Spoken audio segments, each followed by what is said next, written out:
So welcome back. We have Martin Zubero with the Episcopal School of Jacksonville and Episcopal Amberjack Swimming. Great to have you, Martin. Thanks, Joe, for having me on. Longtime friend. Great to have you sitting with us, man. Yes, it's great to be here. So we're going to get everything kicked off, and Martin, we're going to talk about your boys who last year finished 28th Episcopal School in Jacksonville. Your 200 medley relay finished 11th. Right. And you've got a bunch of young men coming back.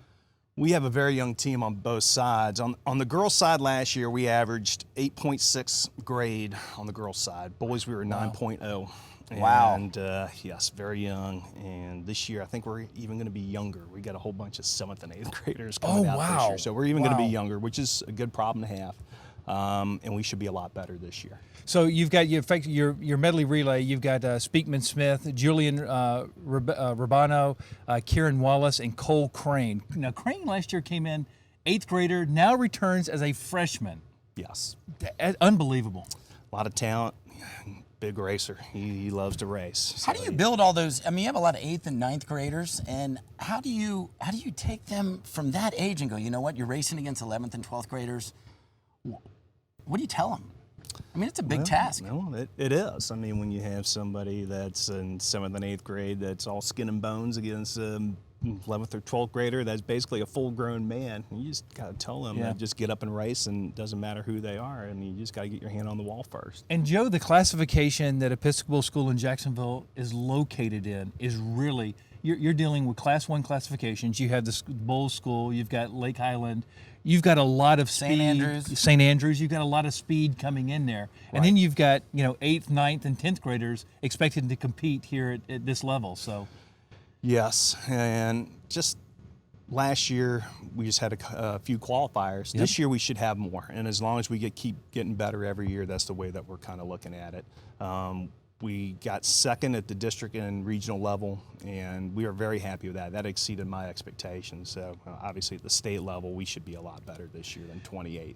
Now, Martin, let's take a step out from high school swimming a little bit and talk about club swimming. I know last year, in fact, before we had a chance to sit down and talk today, your club team last year compared to this year, unbelievable point pickups this year. Yes, senior champs last year, we were pretty thin. We only had, I think it was like 25 points at senior champs last year and combined. This year, we were over 250. So we're 10 times better than last year. You're building this team. You've added a new coach? A new coach, Greg Burgess, who's... he's not too shabby. He's not too bad, so he's been a great addition. A lot of discipline as far as getting the kids. So tell us about Greg Burgess. What did he do in his lifetime that's worthy? Well, he was he was an NCAA champion in the 200, 400 IM, NCAA record holder, and he was the Olympic silver medalist in the 200 IM in Barcelona.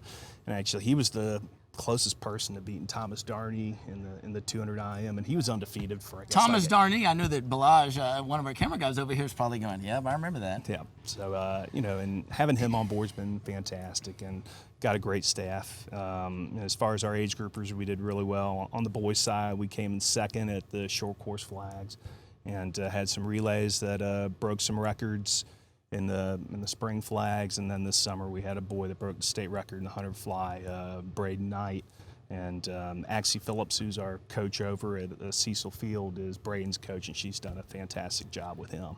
So I know that Sara and I were talking about some of your experiences. She went to Florida. Tell us about your experience at Florida, and then Olympics. Well, when I first got to Florida, and it was kind of set apart by 3 different groups. Buddy Bark was one of the coaches, Skip Foster, and then Randy Reese. And I was in Buddy's group when I first started off my freshman year in Florida. And then I did pretty well the first couple of meets, and then all of a sudden Randy was like, "You're in my group now." So, it's like, I like what I see in the pool. I think, Martin, you're in my group. And Randy's no nonsense, so it's for me it was a very good fit. I needed a coach that was really going to be very demanding, and Greg Troy is my coach in high school, and then having Randy right after that, it was just pretty much the same mold with both those coaches.